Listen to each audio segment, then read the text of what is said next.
ദശകം 25. സീതാവിരഹദുഃഖം. സുഗ്രീവനെ കിഷ്കിന്ധയുടെ അധികാരിയായി അഭിഷേകം ചെയ്തതിനു ശേഷം ശ്രീരാമൻ 2 ഋതുക്കൾ സീതയെക്കുറിച്ച് ചിന്തിച്ച് ഭൂമിദേവിയോട് സീതയെക്കുറിച്ച് പറഞ്ഞറിയിക്കുവാൻ പറഞ്ഞ് വർഷക്കാലം കഴിച്ചുകൂട്ടി. സീതയുടെ മുടിയുടെ സൗന്ദര്യം വെള്ളിൽ പക്ഷികളും, മുഖസൗന്ദര്യം താമരപ്പൂക്കളും, ശരീരസൗന്ദര്യം കൈതപ്പൂക്കളും, പുഞ്ചിരി കുടകപാലപ്പൂക്കളും, കണ്ണുകളുടെ സൗന്ദര്യം മയിൽപ്പീലികളും കവർന്നതിനാൽ ഒന്നായ സീതയെ പലതായി ശ്രീരാമൻ കാണുന്നു.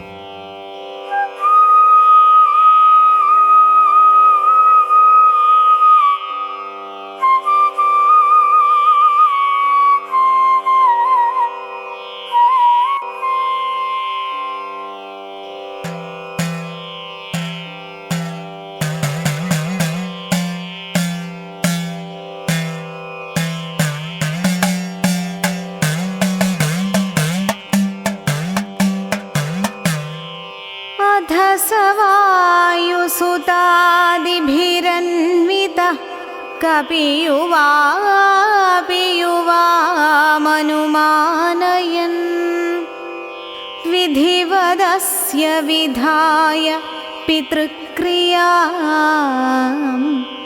നിജമനോജമനോരഥം ആപ്തവാൻ. അധിഗതഃ കപിരാജ്യമകണ്ടകം ഹ്യസുസമാഹിതധീരപി അശമയന്നയിതേ വിരഹജ്വരം രസമയേ സമയേപി സവിവ്യഥേ. പുരിനിവേശ്യ സഖായ മധോ ഭവാൻ അധിഗതോ ജലദാഗമേ ബത മതംഗമുനേർവനമാവസൻ ഋതുയുഗം തുയുഗം മതവാൻ ഗതം. അവരജേന കൃതേപ്യുടജേ സ്ഥിതം വിലസദം ലസദം ബുധരേംബരേ അകൃതഹന്ത ഭവന്തമനാരതം നഗദരീ ഗദരീതി വശം വദം. ദ്യുവിജയായ സമാർജിത തദ്വപുർണവസുധേ വസുധേ ക്വനു സാസ്ഥിതാ സുകൃതശേവധിരേവ हि താവകഃ ഖലവശോ ലവശോ नु വിഭുജ്യത്തെ. ബഹുവലാകവലാഹകതാം ഗതാ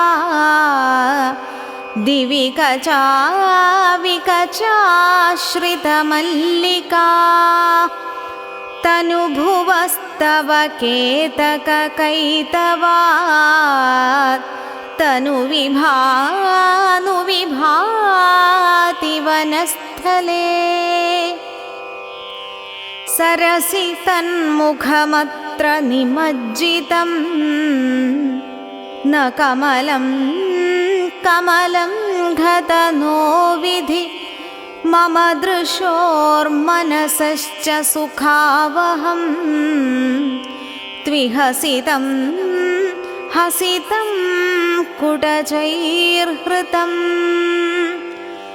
അലഭതോരുത യേഷ രുചിം പരാം കരികരോരികരോപഗൃഹീതത തദുദരാത് കൃശതാം വിയദാഹരദ്ധൃതദരാത്തദരാത്യഭിമർശനാദ് അഹൃതചന്ദ്രകവാൻ സുദൃശോ ദൃശൗ यदलसे दलसे कदरारुणे बत कृता बहुधा महिते सुता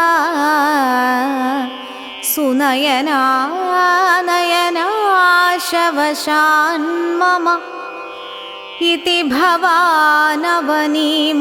वेपितां व्यतनुता तनुतापितचेतनः किमुत सोदरमाधिजवेदना व्रजहतं जहतं सहजां धृतिम्.